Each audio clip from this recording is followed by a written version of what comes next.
السلام علیکم میرے پیارے ویورز، امید کرتا ہوں کہ آپ سب ٹھیک ہوں گے۔ اور آج کی میری سٹوری ہے ماضی کی سزا ایپیسوڈ نمبر 2۔ یہ سٹوری بہت ہی زبردست ہونے والی ہے۔ یہ میں نے بہت ہی اپنی محنت سے لکھی ہے۔ پلیز آپ کے پیار محبت کا شکریہ۔ اگر آپ میری ویڈیو دیکھ رہے ہیں تو پلیز میری ویڈیو کو لائک اور میرے چینل کو سبسکرائب کر دیجیے گا۔ آئیے چلتے ہیں سٹوری کی طرف۔ جنید سے صبر نہ ہوا، اس نے 1-2 منٹ میں ہی دوبارہ کھڑکی کھولی۔ اسی دوران بھابھی اپنے کمرے سے باہر نکلی تو ان کی نظریں جنید پر پڑ گئیں، جو آدھ کھلی کھڑکی سے جھانک رہا تھا۔ وہ اس کو دیکھ کر حیران رہ گئی اور میری بہن کو بلانے دوڑی۔ تبھی جلدی سے میں نے کنڈی کھول دی اور جنید باہر آ گیا۔ وہ خوف زدہ تھا۔ بھابھی جنید سے مخاطب ہوئی کہ بھائی محلے میں ایسا کام نہیں کرتے، دن دہاڑے ہمارے گھر میں گھسے ہو اور آنکھوں میں دھول جھونک رہے ہو۔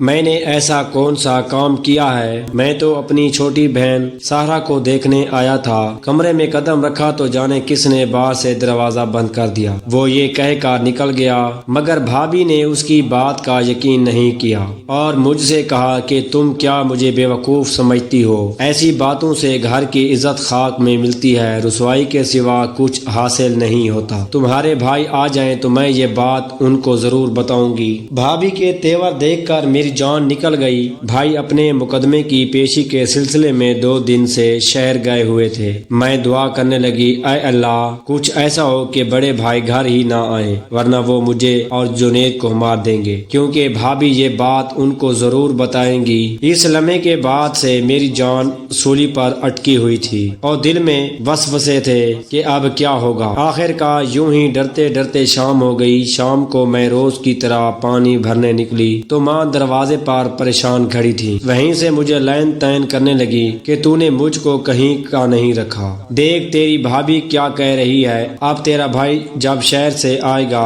تو یہ اس کو بھی 1 کی 100 لگائے گی۔ تبھی میں نے بال کر دعا مانگی کہ خدا کرے بڑا بھائی کبھی شہر سے واپس نہ آ سکے۔ خیر ماں نے ابا سے یہ بات چھپائی، لیکن دادی کو لے کر تایا جی کے پاس جا کر شکایت کی۔ تب انہوں نے جنید سے پوچھا کہ تو ان کے گھر کس لیے گیا تھا؟ وہ بولا میں ساحرہ کو ڈھونڈنے گیا تھا، وہ صبح سے نہ جانے کہاں غائب تھی۔ میں اندر گیا تو کسی نے باہر سے کمرے کا دروازہ بند کر دیا۔ تایا جی نے کہا کیا تو اس قدر نادان ہے، تجھے اتنا پتہ نہیں کہ کسی کے گھر کے اندر ایسے نہیں جاتے؟ انہوں نے بیٹے کو مارا تو نہیں، لیکن بہت برا بھلا کہا۔ جنید کی غلطی تھی، وہ گردن نیچے کر کے باپ کی گالیاں سنتا رہا۔ ان کو زیادہ فکر اس بات کی تھی کہ اگر بات میرے بڑے بھائی تک پہنچ گئی تو بڑا برا ہوگا۔ وہ بڑا ہی خونخوار تھا، پہلے ہی اس پر قتل کا کیس بنا ہوا تھا، جس کی پیشی پر وہ شہر گیا ہوا تھا۔ امی نے بھی مجھے بہت کوسا، کیونکہ وہ بھابھی سے ڈرتی تھی کہ وہ دل کی خراب تھی۔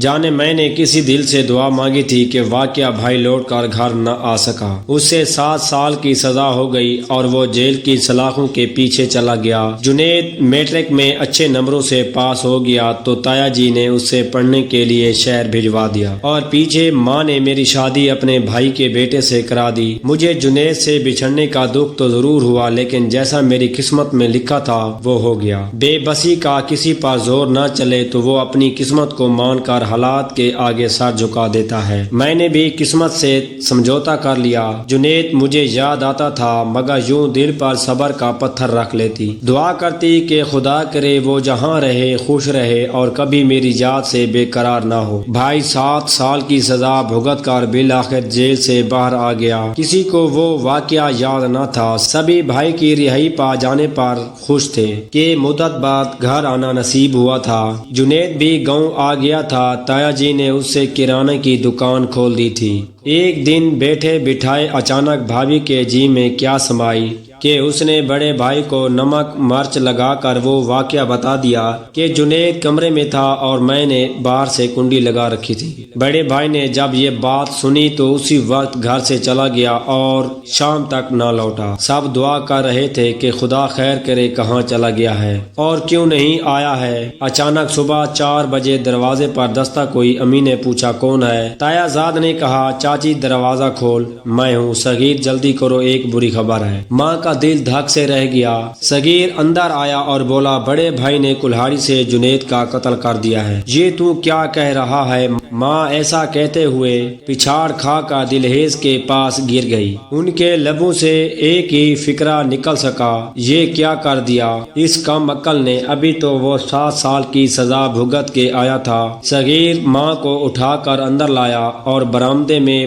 پڑی چارپائی پر لٹا دیا، جو صدمے سے بے سود ہو چکی تھی۔ سب ماں کو ہوش میں لانے کی تدبیریں کرنے لگے۔ کسی کے گمان میں بھی نہ تھا کہ اتنے عرصے پہلے کا قصہ پھر سے تازہ ہو جائے گا۔ بلا اجازت گھر میں داخل ہونے کی اتنی سی بات پر میرے والدین نے خود جنید کے ابا نے اس سے کچھ نہ کہا اور معمولی سرزنش کر کے معاملہ رفع دفع کر دیا۔ ہماری بھابھی نے اس کو عزت کا معاملہ بنا کر بڑے بھائی کو اشتعال دلایا۔ یوں جنید جوانی کی دلہیز پر قدم رکھتے ہی قتل ہو گیا اور ہمارا گھرانہ بھی برباد ہو گیا، کیونکہ بڑے بھائی کو قتل کے جرم میں دوبارہ سزا ہو گئی۔ اس بار عمر قید نہیں ہوئی بلکہ سزائے موت ہو گئی۔ میرے خاوند نے تو یہ بیان دے کر مجھے بچا لیا کہ میری بیوی پاک دامن ہے اور یہ میرے گھر میں تھی۔ ایسا کوئی واقعہ نہیں ہوا کہ جس سے میری بیوی کی عزت خاک میں مل گئی ہو، مگر بھابھی کو اپنی شیطانی سوچ کی سزا مل گئی اور میرا بھائی اور اس کا سہاگ سولی پر چڑھ گیا۔ وہ بیوہ